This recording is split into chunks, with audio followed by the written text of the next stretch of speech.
If you watched my video last week about the letter C, you know that the letter C can make 3 different sounds depending upon the context in which it finds itself. But did you know that the P, T, and K sounds also change depending on where in a word they occur? This is one of the many hidden pronunciation rules in English. They are not explicitly taught, but knowing them makes a huge difference to making your speech clearer and more easily understood. Hello, language lovers and language learners and intellectually curious folks everywhere. My name is Bakul Soman and welcome back to my channel. Today, we are going to review the 5 rules that govern when the T and K sounds change and what they change into. At the end of the video, we will practice putting these rules into action, and I will also give you a specific activity that you could do at home to continue your practice to really internalize these rules. So make sure you stay till the end. This video is part of my accent series, and we will be referring back to certain terminology that we reviewed in those earlier videos. So if you missed those, make sure you check them out. The links are in the description below. Make sure you catch up so you can understand some of the terminology that we will use in this video. So today we are reviewing sound changes that happen based upon the position of that sound in a word. And the 3 specific sounds that we are talking about are the P, T, and K sounds, okay? Remember, we're talking about the sounds, not the letters. And once again, when you see those letters within those slashes, you know that we're talking about the phoneme, the sound, not the letter of the alphabet. Okay, so here is an exercise for you. I am going to put up 6 words on the screen, and I'm going to say each word, okay? I want you to listen and see if you can hear a difference in how I am pronouncing the P, T, and K sounds in each word, okay? So our first pair that has the letter P in it is pat, spin, pat, spin, okay? Listen to the second pair, tap, stop, tap, stop. Third pair, king, skate, king, skate. Did you hear a difference in how the P, T, and K were produced in each of those words? I hope you did, because to my ears, it seems like there's a huge difference. So what is the difference? Okay, I'm sure many of you heard it, but you're not quite sure how to describe it. So I'm going to help you. Okay, so let's go back to our pairs. Let's look at our first pair. The first pair is pat and spin. Okay, when we say the word pat, we are adding the H sound to the P sound. Okay, so what we're actually saying is, so it's called aspiration, that breath, additional breath that is added to it. So we are adding that aspiration and saying P instead of, okay? Instead of the pure P sound, we're adding that additional force, that aspiration, pat. But when we use that sound in the word spin, we do not use that aspiration. So in the word spin, we have the pure P sound, okay? So in the word spin, there is no aspiration. So listen again, pat, spin. Now, same thing with tap and stop, okay? So for our tap, we are adding aspiration. So we are going t, that added breath, tap. But in the word stop, we do not have aspiration. So there is no aspiration in stop. It is that pure t sound. Looking at our last pair, king, skate. King. We're adding aspiration, but in the word skate, It's that pure k phoneme. We have no aspiration. This seems like a really small difference, but it isn't. It isn't, because when you say the word pat without that aspiration, it'll sound something like bat, okay? And to native English speakers, that sounds closer to the word bat than pat. They don't know this rule. Trust me, if you ask most native English speakers, they will not know what I'm talking about with this aspiration, because they've just learned the language without having to learn the rules. They have just imbibed that language growing up, right? So they won't be able to articulate it, but on a subconscious level, their ears are listening for that aspiration with the p, t, and k sound at the beginning of a word. And when they don't hear that, their brain interprets it as being the b, d, and g sound, okay? So bat will sound closer to bat. Dap will sound closer to dap, and ging will sound closer to ging to their ears, okay? So when they are listening to you and you forget to aspirate these sounds at the beginning of a word, their brain gets confused, right? They're expecting aspiration, they don't hear it, they're trying to figure out what is that word, that doesn't make sense. So their brain is trying to do all this catching up. And this happens every time you say an unaspirated p, t, and k sounds, okay? Imagine if you are in an environment where the audio quality is already deteriorated, like you're on a phone call or an online meeting and this is going on, okay? So it seems like it's a small difference, but trust me, it is not. It makes a huge, huge difference. So rule number one, when the sounds p, t, and k occur at the beginning of a word, we add aspiration. And here's an interesting note for my viewers, especially the ones from India, okay? A lot of Indian languages have aspiration as a distinctive feature, all right? That means adding aspiration changes the meaning of the word completely, okay? So I'm going to give you a few examples. In Hindi, the word pal means something completely different from the word pal, okay? So pa, pa, that is that aspiration we're talking about.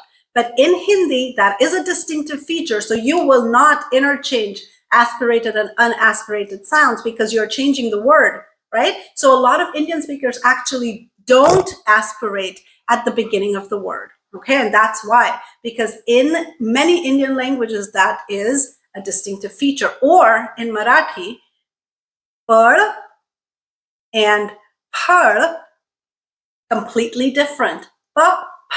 There's that aspiration again, okay? So this is a specific note to my Indian listeners. This is something you probably don't do. You probably don't aspirate at the beginning of a word, and that is making your speech less intelligible, okay? You're more likely to confuse native speakers when they don't hear that aspiration. Okay, rule number 2. These 3 sounds are also aspirated if they occur at the beginning of a stressed syllable. So if they occur at the beginning of the word, that's rule number 1. If they occur at the beginning of a stressed syllable, you do the same thing, okay? So let's look at some examples. Okay, so in a word like accuse, okay? Where is the syllable break in a word like accuse? The syllable break is here, all right? So where is the stress in the syllable accuse? This is our stressed syllable. And what does the stressed syllable start with? It starts with the k sound, okay? And if you didn't watch my video about the letter C, go watch it because you will know why that C makes the k sound in that word, okay? So accuse, it starts with the syllable, the stressed syllable starts with the k sound, and therefore we aspirate it. Accuse, not accuse, accuse. Listen to the difference. Accuse, accuse, okay? Makes a huge difference. Let's take a word like attentive Where are the syllable breaks in this word?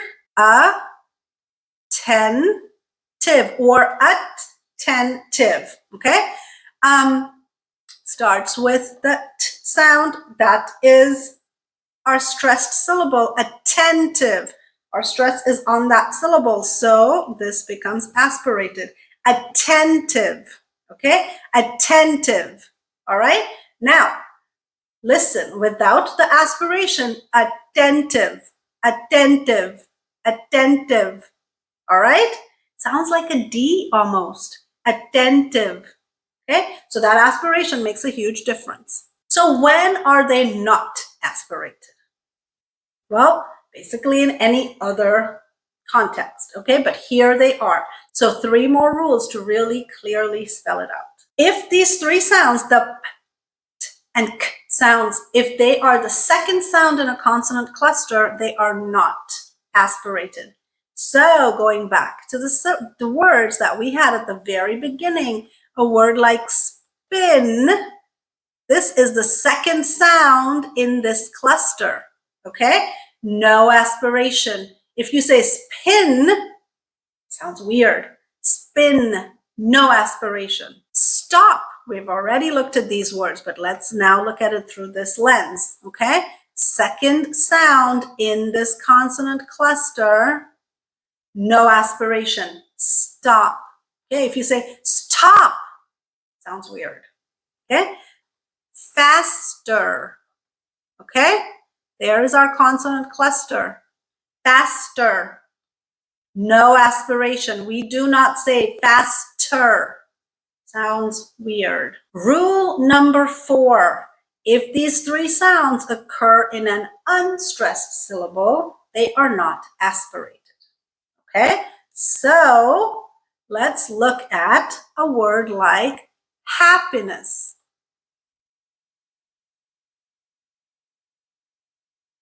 In the word happiness,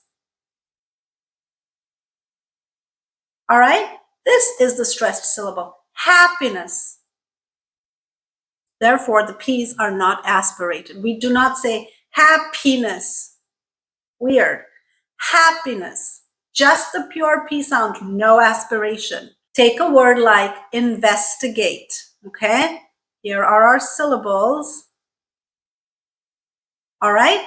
Investigate. That is our stressed syllable. So this t sound is in an unstressed syllable, therefore no aspiration. Investigate, not investigate. Sounds odd. And the last rule is if those sounds occur at the end of a word, they are not aspirated. So if you take a word like luck, this at the end here, we don't say luck.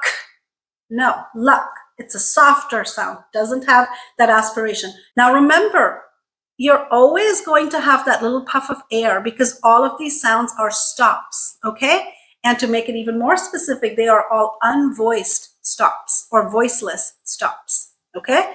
So you are going to have that little puff of air, but when we add that aspiration, it is very exaggerated. So if you just put your palm in front,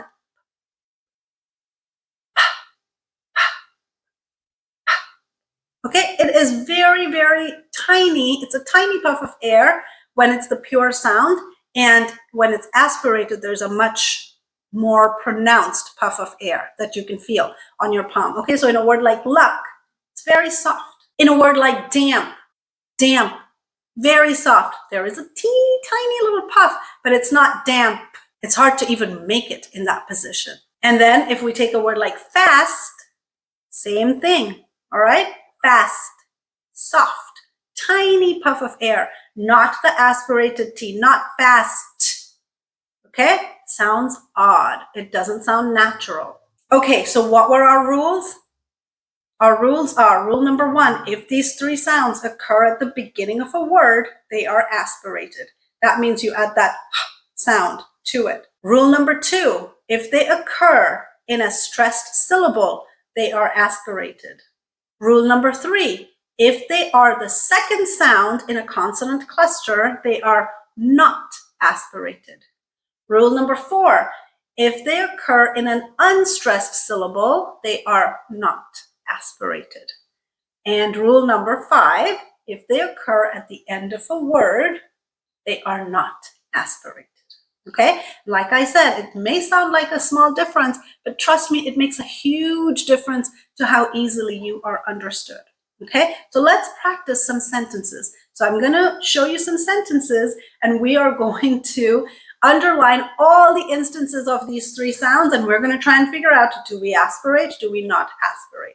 To aspirate or not? That's the question. Okay, here's our first sentence. I'm going to give you a few moments to see if you can figure out which ones get aspiration and which ones do not. I'm going to go through and underline, hopefully, all the instances of our 3 sounds. There's a good chance I'm going to overlook one because there's so many.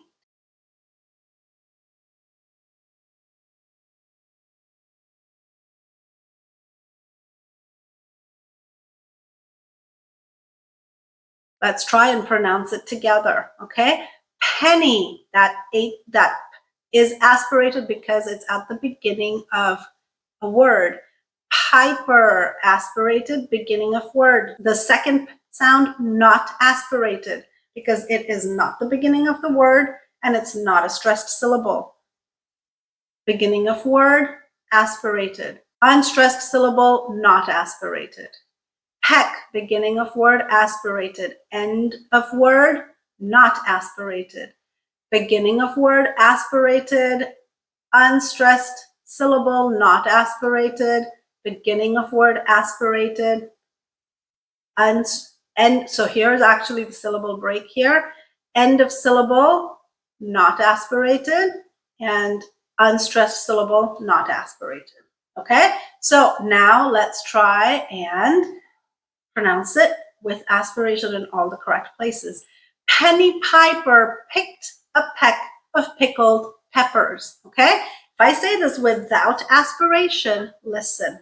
Penny Piper picked a peck of pickled peppers. Do you hear the difference? It's a huge difference. Sentence number 2.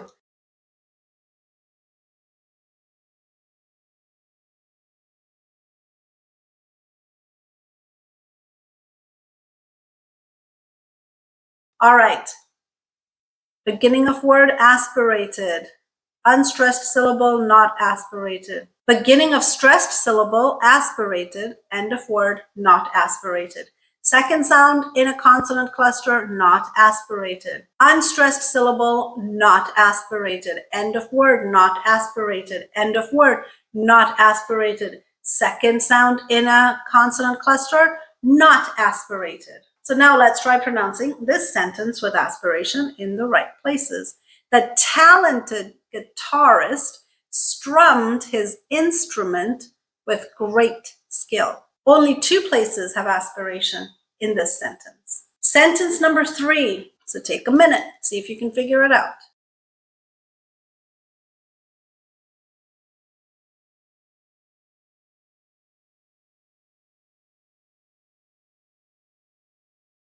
Okay, here we go. Pilot, beginning of word, aspirated.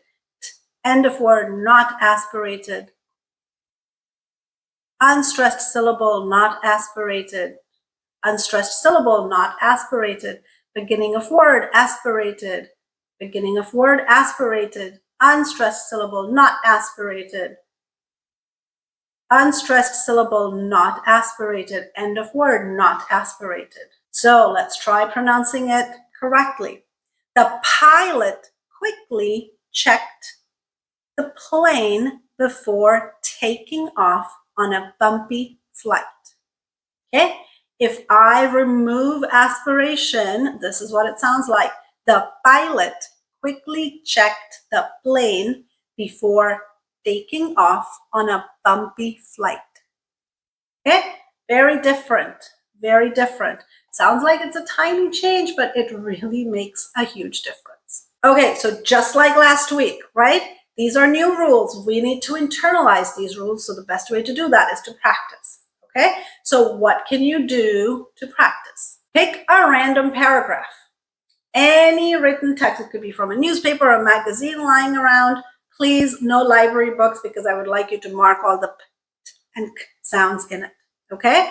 So you're going to do exactly the same thing that we did over here. Look through the rules, review the rules, and figure out where aspiration is required and where it should not be added, okay? And then practice saying those sentences, those paragraphs with aspiration in the right place. Again, the more you practice, your brain is going to internalize this. So you're not going to have to think about each word before you say it. It's just naturally going to happen. But in order for that, in order for you to get there, you do have to do deliberate practice. So that's a way every day, if you try to just analyze and practice one paragraph, you will see how far that takes you.